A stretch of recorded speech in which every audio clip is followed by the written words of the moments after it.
Good afternoon to everyone.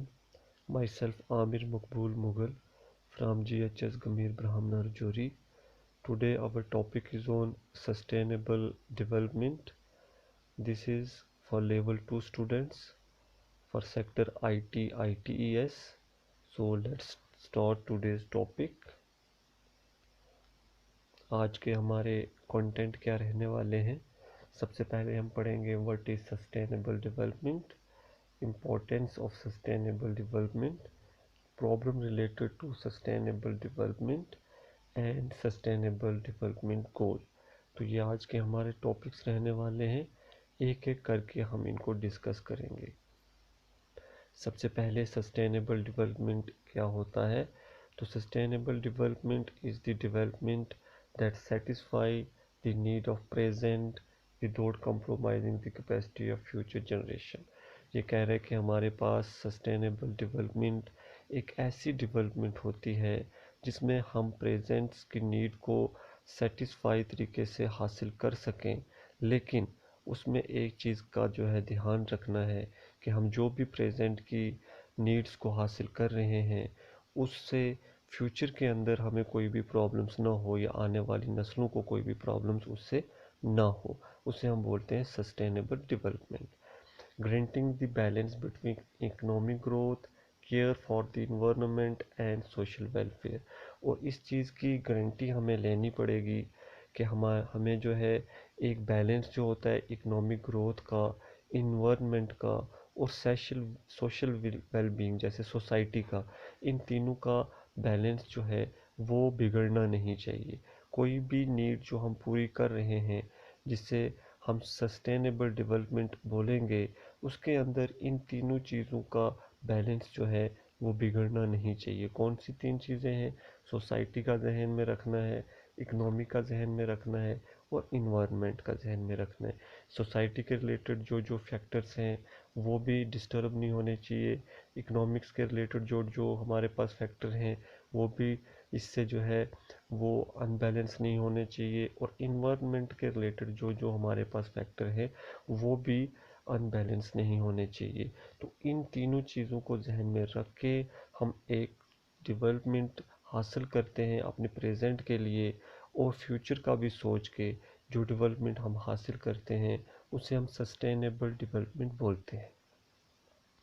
उसके बाद अगर हम बात करें सस्टेनेबल डेवलपमेंट के इम्पोर्टेंस क्या है, इम्पोर्टेंस ऑफ सस्टेनेबल डेवलपमेंट, तो अगर हम देखें sustainable development is refer to as is referred to as the idea that human beings should sustain by meeting their basic needs while also making sure that the future generation are able to meet their basic needs। ये कह रहा है कि हमारे पास sustainable development जो होती है ये एक ऐसा आइडिया होता है कि इंसान अपनी नीड्स को जो है, अपनी ज़रूरियात को जो है, बेसिक ज़रूरियात को वो हासिल करें, लेकिन इसके साथ साथ फ्यूचर के बारे में भी सोचें कि आने वाली नस्लों को भी वो बेसिक नीड्स जो है वो मुहैया होती रहे, वो उनको मिलती रहे। ऐसी कोई भी डेवलपमेंट हम ना करें जिससे हम तो प्रेजेंट में हासिल कर लें लेकिन आने वाली जनरेशन्स को वो बेसिक नीड्स हासिल ना हो। उसके बाद for sustainable development factor such as preserving the environment, natural resources, along with maintaining social, economic quality, economic equality need to be followed. और उसके साथ साथ हमें तीन चीज़ों का जहन में रखना बहुत ज़रूरी है।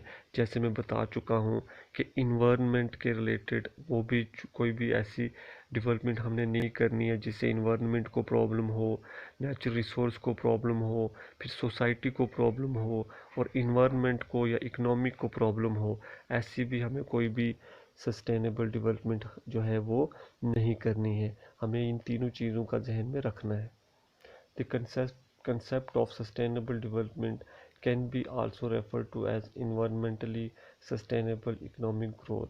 तो ये कह रहे हैं कि हमारे पास जो कंसेप्ट होता है सस्टेनेबल डेवलपमेंट का वो एक हिसाब से अगर हम देखें इन्वायरमेंटली सस्टेनेबल इकोनॉमिक ग्रोथ, कि हमें इकोनॉमिकली कोई भी परेशानी ना हो और साथ साथ इन्वायरमेंटली भी हम वो चीज़ें जो है आराम से हासिल कर सकें कि इन्वायरमेंट भी उससे जो है ख़राब ना हो और हमें इकोनॉमिक ग्रोथ में भी उससे फ़ायदा हासिल हो।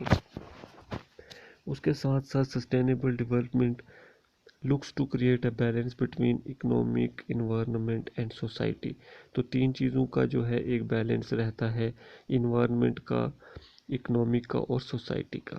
उसके साथ अगर हम देखें प्रॉब्लम्स जो आती हैं रिलेटेड टू सस्टेनेबल डेवलपमेंट वो कौन कौन सी रहती हैं, जैसे कि the major problems related to sustainable development, जो मेजर प्रॉब्लम्स रहती हैं सस्टेनेबल डेवलपमेंट की वो कौन कौन सी रहने वाली हैं।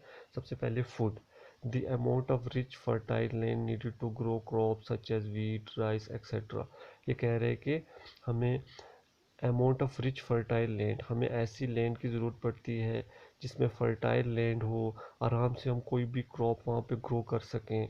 तो उससे क्या होता है, is becoming less and we are using more and more land for other purposes. तो हम क्या करते हैं कि जो हमारे पास फर्टाइल लैंड्स होती है वो हम दूसरे कामों में इस्तेमाल करते हैं और बहुत ज़्यादा लैंड्स का हम इस्तेमाल करते रहते हैं जिससे वो फर्टाइल लैंड जो है वो ख़त्म हो जाती है। Soil nutrients are also getting depleted and lots of chemicals are spoiling the soil due to use of chemical fertilizers। और soil nutrients, soils के अंदर कोई nutrients होती हैं जिसकी मदद से हम कोई भी crops आराम से जो है ग्रो कर सकते हैं, वो nutrients भी जो हैं वो ख़त्म होते जा रहे हैं क्योंकि हम जितना केमिकल्स का इस्तेमाल करेंगे सॉइल्स के अंदर तो वो केमिकल फर्टिलाइज़र से जो है वो सॉइल के न्यूट्रिएंट्स ख़त्म हो जाते हैं।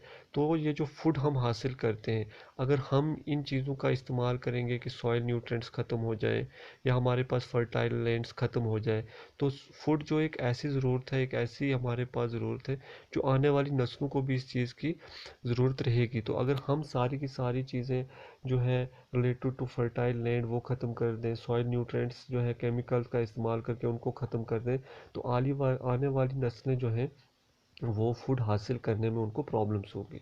उसके साथ हमारे पास सेकंड जो है water, we use fresh water for rivers and ponds for drinking and cleaning but dumps garbage into them.